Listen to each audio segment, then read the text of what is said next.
I do believe deeply this bill is the most important thing that I will do in my 8 years in the Florida legislature and as Speaker, and I've done a lot of things. Speaker of the House Paul Renner, who represents St. Johns County, spoke to St. Augustine's Local Morning News about a bill he says will give kids their childhood back. Liz Ryan reports. HB 1 has passed the House and the Senate. The bill would prohibit children under 16 from creating accounts on certain social media platforms. If a platform doesn't comply, actions can be taken against them for violations under the Florida Deceptive and Unfair Trade Practices Act. Renner says the internet can be a dangerous place for children. Pedophiles and other bad actors get onto social media. They use those algorithms to actually target their victims, other minor-on-minor crimes where juveniles set up crimes against each other or to beat somebody up at school. He says that since the popularity of social media has soared, kids' mental health has plummeted. 57% of high school girls have persistent hopelessness or loneliness. 41% in the last 30 days had mental health challenges. And almost a third, 30%, have contemplated suicide in the last year. He says that children should be protected from social media in the same way they are other addictive substances. Cigarettes, alcohol, all the things we don't have a parental consent component to that are just potentially harmful, where a child's brain development's not ready to handle it, and where parents can't really render meaningful supervision. He believes this bill will empower parents by giving them control over what influences their children. And that's the right of moms and dads, not a stranger that designs an algorithm to guide your child around for 4, 5, 6 hours a day. Some groups are opposed to the bill, like the ACLU, who says, quote, "It's an affront to the constitutional principle of freedom of speech." The bill now sits on the governor's desk waiting for his final decision. For St. Augustine's Local Morning News, I'm Liz Ryan.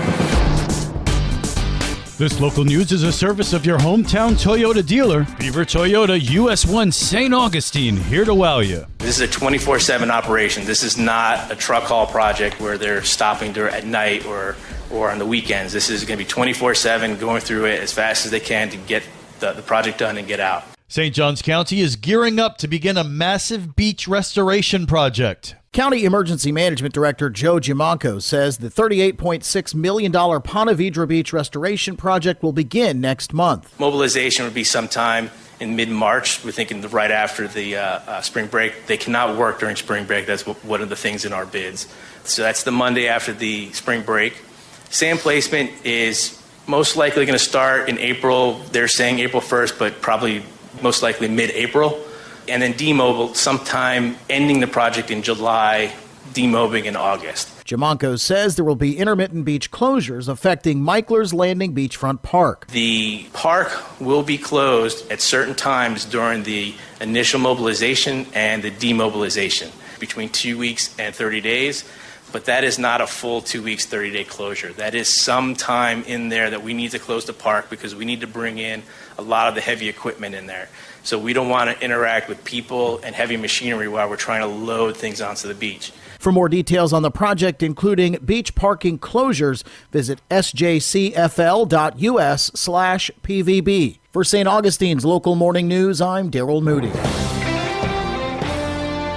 The U.S. Army Corps of Engineers has closed the Pope Road parking lot in St. Augustine Beach, located just north of the Embassy Suites Hotel, for the upcoming St. Johns County Shore Protection Project. It will remain closed until fall 2024 to facilitate activities by Great Lakes Dredge and Dock Corporation. Under a $33.5 million contract, the project aims to replenish critically eroded beaches with approximately 2.5 million cubic yards of sand, extending 3 miles from Anastasia State Park to A Street. Additional updates on the project timeline will be provided on St. Johns County social media channels. The project is fully federally funded, with St. Johns County as the non-federal sponsor to address damages from recent hurricanes and nor'easter events.